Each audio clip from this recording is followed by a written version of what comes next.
ఈరోజు అసెంబ్లీలో చాలా ఇంపార్టెంట్ చర్చ జరుగుతుంది. ద్రవ్య వినిమయ బిల్లు పాస్ చేసే సమయంలో చాలా గందరగోళ పరిస్థితి ఏర్పడింది. ఇటు బీఆర్ఎస్ ఎమ్మెల్యేలను మహిళా ఎమ్మెల్యేలను అవమానించారని చెప్పేసి బీఆర్ఎస్ ఎమ్మెల్యేలు చప్పట్లతో నినాదాలు సృష్టించారు. చాలా గందరగోళ పరిస్థితి ఏర్పడింది. ప్రస్తుతం మనతో పాటు ఉన్నారు కాంగ్రెస్ మహిళా ఎమ్మెల్యేలు. అసలు నిజంగా గందరగోళం జరిగిందా? సభలో ఏం జరిగింది వాళ్ళని అడిగి తెలుసుకుందాం. చెప్పండి, మీరు వాళ్ళు అంటున్నట్టు నిజంగానే సభలో మహిళలను అవమానించారా? మీరు ఏమంటారు దాన్ని?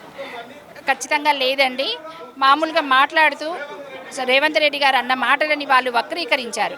గుమ్మడికాయ దొంగ అంటే భుజాలు తలుముకున్నట్టు వాళ్ళంతటా వాళ్ళే ఆ వ్యాఖ్యలను వక్రీకరించి వాళ్ళంతటా వాళ్ళు ఆపాదించుకొని దానికి ముఖ్యమంత్రి గారిని క్లారిఫికేషన్ అడిగారు. అడిగిన దానికి ముఖ్యమంత్రి గారు ఉప ముఖ్యమంత్రి గారు సమాధానం ఇస్తే అది వాళ్ళ అవమానంగా ఫీల్ అవుతున్నారు. అక్కడ అసలు మహిళలకు సంబంధించే లేదండి. అది మహిళలను అవమానించే ప్రసక్తే లేదు అక్కడ. ఇక్కడ ముఖ్యంగా సభలో ఆ అక్కన వెనకాల ఉన్న అక్కను అడిగితే మాత్రం ఇక్కడ ముంచి అక్కడ తేలుతుంది అని చెప్పేసి ఒక వర్డ్ యూజ్ చేయడం జరిగింది. దాన్ని మీరు ఎట్లా చూస్తారు? దాన్నే కదా వాళ్ళు వెనకాల ఎంతో మంది అక్కలు ఉన్నారు. ఇటు పక్కన మా అక్కలు ఉన్నారు, అటు పక్కన వాళ్ళ అక్కలు ఉన్నారు. మరి అనంగానే ఇంకా గుమ్మడికాయ దొంగ ఎవరా నాయన అంటే భుజాలు తడుముకున్నట్టు ఎందుకు లిక్కి పడాలి? అంతే కదండి. మా ముఖ్యమంత్రి గారైనా ఉప ముఖ్యమంత్రి గారైనా మహిళలని చాలా ఎంకరేజ్ చేస్తారు. ఎక్కడ కూడా డిస్రెస్పెక్ట్ఫుల్గా వాళ్ళు చూడరు.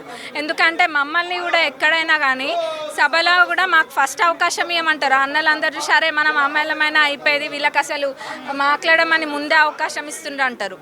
అంత ప్రాధాన్యతనిస్తారు. ఎక్కడైనా ఇట్లా చూస్తారు, వీళ్ళు ఉన్నారా అన్నట్టుగా మమ్మల్ని చూస్తారు. మరి ఎవరైతే ఆ మాటలు అంటుండ్రో వాళ్ళ ఎదుగుదల కూడా ఎక్కడ జరిగిందండి? కాంగ్రెస్ ప్రభుత్వంలోనే కదా.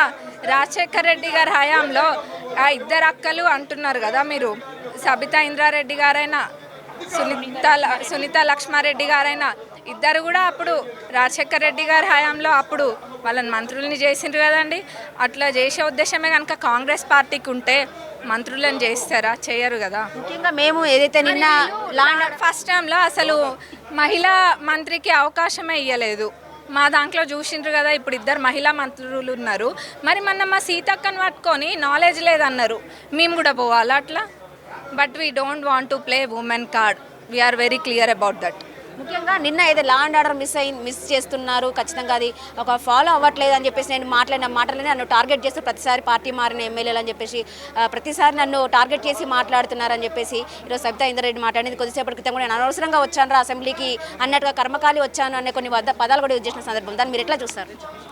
ఒకటండి, మనని ప్రజలు ఎన్నిక చేసుకొని మనం అసెంబ్లీకి వచ్చాం. అసెంబ్లీకి వచ్చిన తర్వాత ఇప్పుడు అక్కడ ఉమెన్ ఉందా, మెన్ ఉన్నారా అనేది అందరం శాసనసభ్యులం. ఇప్పుడు దాంట్లో డౌట్ లేదు కదండి. ఎందుకంటే ఇప్పుడు వాళ్ళు ఏమంటున్నారు, టార్గెట్ చేయాలనుకుంటే చాలా చేయొచ్చండి. బయట కూడా మేము ఇన్ని సభలు పెట్టుకుంటాం, దాంట్లో చేసుకుంటాం. ఈడ సభ జరుగుతుందంటే మనం ప్రజల కోసం మాట్లాడుతున్నాం. ప్రజల కోసం మాట్లాడినప్పుడు ప్రజల గురించి మాట్లాడాలి, ప్రజల సమస్యల గురించి మాట్లాడాలి.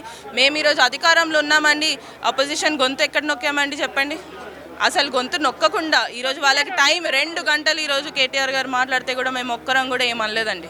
అప్పటికి స్పీకర్ గారికి చెప్తున్నాం, అయినా స్పీకర్ గారు చాలా మర్యాదగా కంక్లూడ్ చేయండి, ఫినిష్ చేయండి అని చెప్తూనే ఉన్నారు. కానీ నిన్న జరిగిన ఇన్సిడెంట్ కానివ్వండి, నిన్న రాత్రి జరిగి వాళ్ళు వాకౌట్ చేసిన ఇన్సిడెంట్ కానివ్వండి, ఈరోజు కూడా అంటే ఈరోజు వాళ్ళు ఆలోచించే వచ్చారండి. ఏదో ఒకటి అవ్వాలి, ఒక్క చిన్న విషయం అన్న తీసుకొని దాన్ని రాద్ధాంతం చేయాలని అనుకున్నారు. అదేవిధంగా ఈరోజు ఏంటంటే మహిళలను ముందు పెట్టుకొని చేశారండి. అంతే. ముఖ్యంగా మీరు అంటే ఫస్ట్ టైం అసెంబ్లీలో అడుగు పెట్టారు. మీరు ఈ సభ ద్వారా మీరు ఏం నేర్చుకోవాలనుకుంటున్నారు? ఎట్లా ఉంది మీకు? మేము ప్రజలకు ఎట్లా సేవ చేయాలి, అసెంబ్లీలో ఏవైనా మంచి విషయాలు ఎట్లా మాట్లాడాలి, మా నియోజకవర్గాలలో పనులు ఎట్లా చేయించుకోవాలి, ఇంకా ఏమేమి నేర్చుకోవాలి మంచివి అన్నట్టుగా మేము ఆలోచిస్తున్నాము. సీనియర్స్ నుంచి అవి నేర్చుకోవాలని మేము అనుకుంటున్నాం. కానీ మాకు ఇవన్నీ నేర్పిస్తుండ్రు, కానీ మేము అవేం ఫాలో కాము. భజన అవుతున్నట్టుగా చప్పట్లు. ముఖ్యంగా ఫస్ట్ మీ ఎక్స్పీరియన్స్ ఎలా ఉంది? అంటే ఫస్ట్ టైం శాసనసభలో ఈరోజు చప్పట్ల నినాదనాలు కావచ్చు, నిరసనలు కావచ్చు. మేము చాలా ఆశలతో, ఎన్నో కోరికలతో నియోజకవర్గ ప్రజలకు సేవ చేయాలన్న ఉద్దేశంతో మా వృత్తిని కూడా డాక్టర్ అయినా సరే ఆ వృత్తిని వదిలిపెట్టి నేను రాజకీయాల్లోకి వచ్చి ఎమ్మెల్యే అవ్వడం జరిగింది. ఇప్పుడు సీనియర్స్ నుంచి ఎంతో నేర్చుకోవాలి. ఏ విధంగా అయితే మన ప్రజలకు మేలు చేయాలి, ప్రతి పథకం కూడా వాళ్ళకి అందాలి అనే ఉద్దేశంతో వాళ్ళ సలహాలు సూచనలు తీసుకుందామని మేము వచ్చాం.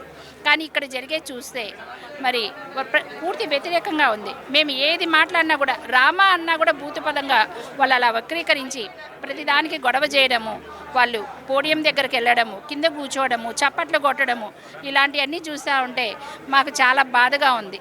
ఎందుకంటే ప్రజలు మా మీద ఎన్నో ఆశలతో ఇక్కడ పంపించారు. మేము ఇలా ప్రజా ధనాన్ని, ఈ విలువైన సమయాన్ని కూడా వృధా చేస్తున్నామని చాలా బాధ కలుగుతుంది. ఇప్పటికైనా బీఆర్ఎస్ పార్టీ వాళ్ళు ఖచ్చితంగా దీన్ని మానుకోవాలని నేను వాళ్ళని కోరుకుంటున్నాను. ఖచ్చితంగా సీఎం రేవంత్ రెడ్డి మహిళల పైన అగౌరవంగా మాట్లాడినందుకు క్షమాపణలు చెప్పాల్సిందే అని చెప్పేసి వాళ్ళు చెప్తున్నారు. మీరు ఎట్లా చూస్తారు దాన్ని?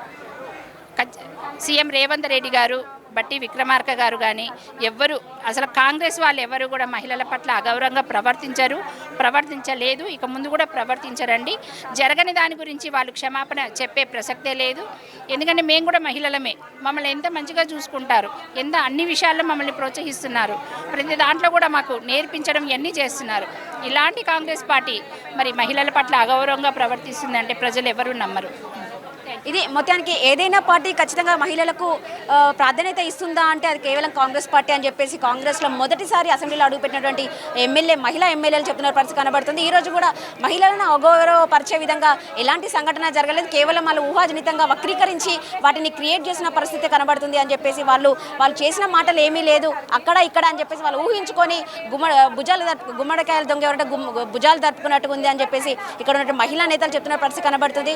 ఖచ్చితంగా ఎవరికి క్షమాపణ చెప్పాల్సిన అవసరం లేదు, క్షమాపణ చెప్పే విధంగా ఎవరిని అగౌరవపరచలేదు సీఎం రేవంత్ రెడ్డి కావచ్చు, డిప్యూటీ సీఎం కావచ్చు అని చెప్పేసి మహిళా ఎమ్మెల్యేలు చెప్తున్న పరిస్థితి కనబడుతుంది. కెమెరా పర్సన్ విఘ్నేష్తో భవితా న్యూస్ 360 అసెంబ్లీ నుండి.